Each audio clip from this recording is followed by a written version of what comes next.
Hello students, welcome to my channel easy learning accounts. आज के इस वीडियो में हम बिल ऑफ एक्सचेंज चैप्टर को ही आगे बढ़ाएंगे और देखेंगे उन सारे न्यूमेरिकल्स को जिसके ट्रीटमेंट्स मैंने अपनी लास्ट वीडियो नंबर 67 में बताया था। मैंने आपको 4 टाइप के बिल ऑफ एक्सचेंज के प्रोसेस बताए थे। पहला था रिटेन टिल मैच्योरिटी, दूसरा था डिस्काउंटेड फ्रॉम बैंक, तीसरा था हमारा एंडोर्स बाय एंडोर्सी और फोर्थ था bill send to bank for collection. उन 4 मेथड्स में से हम जो आज न्यूमेरिकल करेंगे वो हमारे फर्स्ट 2 पॉइंट्स का है। फर्स्ट 2 कैलकुलेशन करेंगे, फर्स्ट 2 कॉन्सेप्ट्स की calculations, treatments, accounting treatment, general entries करेंगे जो हमने पढ़े थे, जिसमें पहला है रिटेन टिल मैच्योरिटी और दूसरा है डिस्काउंटेड फ्रॉम बैंक। उसके लिए मैंने एक क्वेश्चन लिखा हुआ है TS Grewal 2020 page number 16.35 chapter number 16 bill of exchange. Question देख लेते हैं। In January 2019 A sold goods to B of 5000 plus IGST, इसमें जीएसटी भी थी तो मैंने जीएसटी का ही क्वेश्चन उठाया है।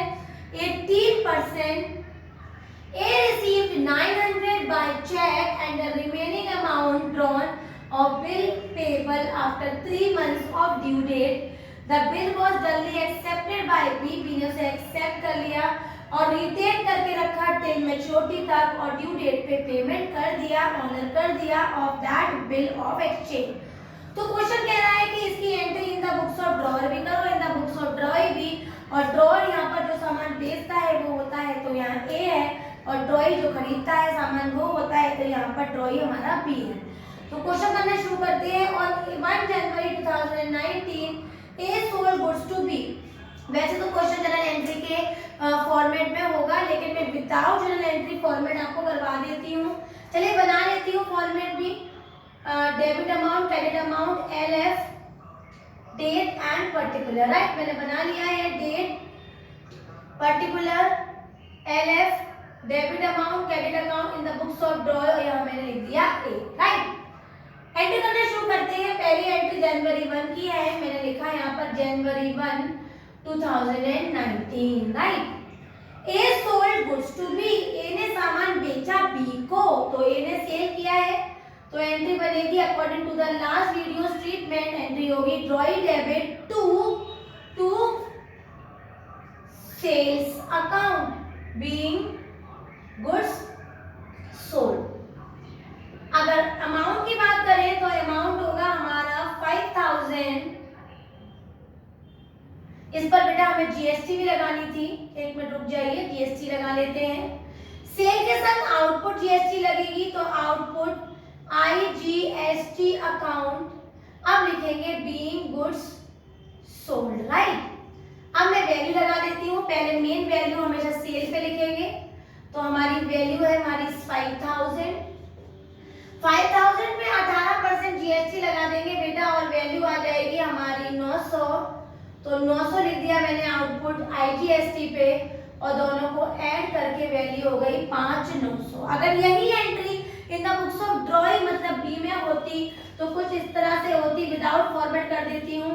तो ये एंट्री होती सेम डे पे जनवरी 1 2019 और एंट्री हो जाती हमारी purchase account debit, input IGST account debit to A being goods purchased by A.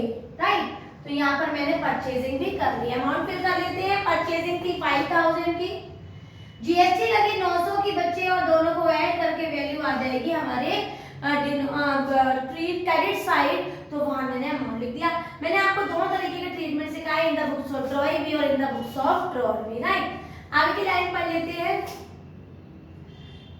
A received 900 bye check, ए को 900 चेक से मिल गए और बाकी रुपए का उसने बैलेंस का उसने क्या किया, एक बिल लिख दिया जो कि 3 महीने बाद पे होगा। तो सेम डे पे एंट्री करूंगी bank account debit, BR account debit to B being bill acceptance received and a part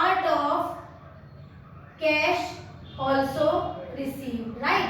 तो अ पार्ट ऑफ कैश मिल गया और रिमेनिंग पैसे का उसने बिल एक्सेप्टेंस ले ली बी से, तो दोनों की मैंने कंबाइंड एंट्री कर दी है। जो पैसा मिल गया है वो 900 बता रहे हैं क्वेश्चन में 900, तो रिमेनिंग कितना रह गया बेटा, रिमेनिंग रह गया हमारा 5000। तो 5000 का उसने हमें बिल लिख दिया और जो अमाउंट ऊपर के एंट्री में बी में रहेगी वही वैल्यू नीचे आ जाएगी। इस बात को याद रखना, थोड़ी सी हिंट है, याद रखेंगे। जो पहली एंट्री में हमने वैल्यू ड्राइंग में दिखाई थी वही सेम अमाउंट हो जाएगी हमारी नीचे सेकेंड एंट्री में भी ड्राइंग में, राइट। अब इसने एक्सेप्टेंस तो ले ली लेकिन एक्सेप्टेंस तो बी ने दी थी, तो एंट्री बनेगी यहाँ पर हमारी एक्सेप्टेंस देने की, तो वो एंट्री होगी बेटा हमारी ए डेबिट और ये हो जाएगा हमारा 2 बीपी और यहाँ पर थोड़ा सा उसने पैसा कैश में दिया और ये हो जाएगा 2 बैंक और being acceptance given and a part of cash also given. थोड़ा सा उसने कैश भी दे दिया और क्या किया, और बाकी पैसे के बिल की एक्सेप्टेंस भी दे दी। किसको दे दी, ए को, तो ए को मैंने डेबिट कर दिया, राइट। पेमेंट दिया है मैंने 900 रुपए का, जो बिल लिखा है वो 5000 का है, दोनों को ऐड करके वैल्यू आ गई 5900, राइट। आगे बढ़ जाते हैं। A retain the bill till maturity, maturity तक ए ने अपना बिल अपने पास ही रखा और ड्यू डेट पे उसको पैसा मिल गया, तो ड्यू डेट पहले हम निकालेंगे। क्वेश्चन 1 जनवरी का था बेटा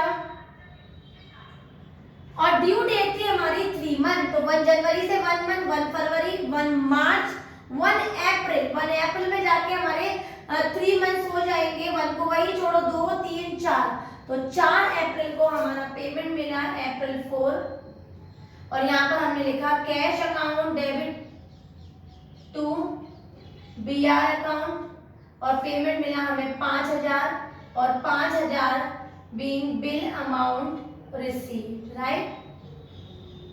यही सेम ट्रांजैक्शन में अब अपने in the books of drawing दिखा देती हूँ। पेमेंट इसको मिला है तो पेमेंट बी ने दिया होगा, तो सेम डेट पे बेटा 4 अप्रैल में ही यही डेट चलेगी और एंट्री बनेगी हमारी BP account debit to cash account being bill amount paid, right. और वो हो जाएगा हमारा 5000 और 5000। इस तरह से हमने क्वेश्चन किया रिटेन टिल मैच्योरिटी। अब एक क्वेश्चन देखते हैं डिस्काउंटेड फ्रॉम बैंक। मैंने एक क्वेश्चन और लिखा हुआ है, same book TS Grewal 2020, question number 7, page number 16.36। ये डिस्काउंटेड फ्रॉम बैंक का कॉन्सेप्ट है, इसको भी देख लेते हैं कि इसका ट्रीटमेंट कैसे किया जाएगा। तो A sales goods of 10,000 to B on 1 March 2019। A और बी की बात कर रहे हैं, तो मैंने इस तरह से कॉलम्स बना लिए, ए का सेपरेट, बी का सेपरेट। आप लोग इसको जनरल एंट्री के फॉर्मेट में करेंगे, मैं इसको विदाउट फॉर्मेट कर रही हूँ। तो in the books of A, in the books of B में पहली एंट्री कर देती हूँ। ए ने सामान बेचा बी को, तो बी को सामान बेचा B debit to sales account. इसमें जीएसटी नहीं है बेटा, तो बिना जीएसटी कर देती हूँ और डेट डाल देती हूँ March 1, 2019 being goods sold, right. यही सेम चीज परचेज की हो जाएगी in the books of B. तो यहाँ लिखा मैंने मार्च 1 और अपनी एंट्री की purchase account debit to A being goods purchase, तो ये मैंने कर दी अपनी पहली एंट्री, राइट। अमाउंट उठा लेते हैं 10,000, 10,000, 10,000 एंड द अदर आल्सो 10,000। आगे देख लेते हैं। B accepted the bill for the amount after 3 months after date। B ने एक्सेप्टेंस दे दी बेटा, तो BR अकाउंट डेबिट ये एक्सेप्टेंस की एंट्री होती है जो मैंने अपनी लास्ट वीडियो में बताई थी।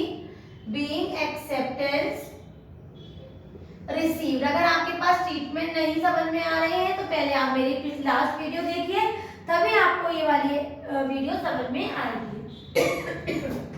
मैंने लिखा 10,000, 10,000 एंड सिमिलरली यहाँ पर भी लिख दिया मैंने ए डेबिट, क्योंकि ए को बी ने एक्सेप्टेंस दी है तो being acceptance given, right. Same amount बेटा 10,000 एंड 10,000। आगे बढ़ जाते हैं। ऑन 4 अप्रैल 2019 ए ने क्या किया, लगभग 1 महीने बाद बैंक में जाके उस बिल को दे दिया और बैंक से पैसे ले लिए, क्योंकि उसको पैसों की जरूरत पड़ रही थी। ठीक है, तो मैं यहाँ पर डालूंगी ये काम ए ने किया है, तो मैं यहाँ लिखूंगी अप्रैल 4। ठीक है, अप्रैल 4 लिखा मैंने, तो लगभग 1 महीने बाद बिल था 3 महीने बाद, मतलब अभी 2 महीने का बिल का पेमेंट आना अभी रह गया है।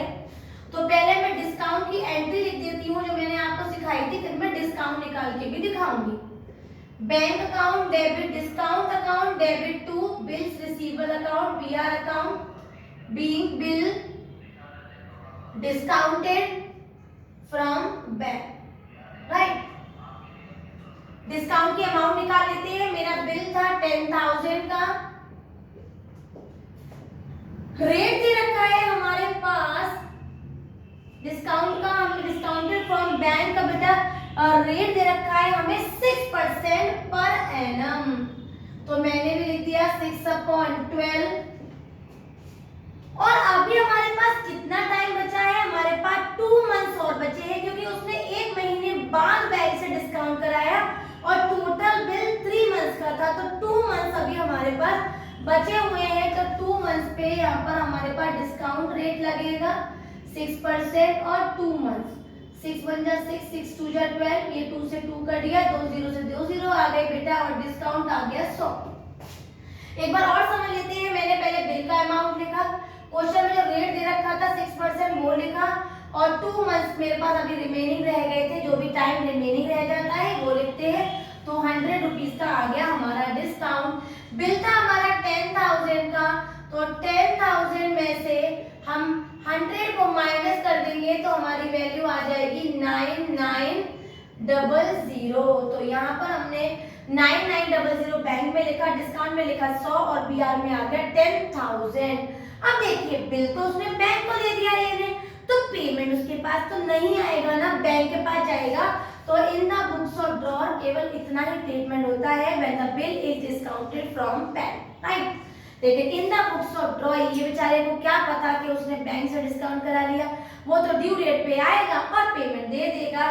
तो ड्यू डेट निकालेंगे 1 मार्च से, हम निकालेंगे आफ्टर डेट कह रहा है, तो हम क्या करेंगे, हमारी वैल्यू आएगी 4 अप्रैल, 4 मई, 4 जून, हमने यहाँ पर लिखा 4 जून। और ये बंदा बेचारा पेमेंट कर रहा है, तो पेमेंट करके एंट्री होगी BP account debit to cash account being bill amount paid, right. और अमाउंट आ जाएगी हमारे पास 10,000। बैंक में आया हुआ पैसा हम जनरल एंट्री में नहीं दिखाते हैं, क्योंकि क्वेश्चन हमसे केवल ड्रॉअर और ड्रॉई की एंट्री करने को बोलता है। इस तरह से आज हमने रिटेल टिल मैच्योरिटी का भी ट्रीटमेंट किया और एक ट्रीटमेंट हमने डिस्काउंटेड फ्रॉम बैंक का भी कंप्लीट किया।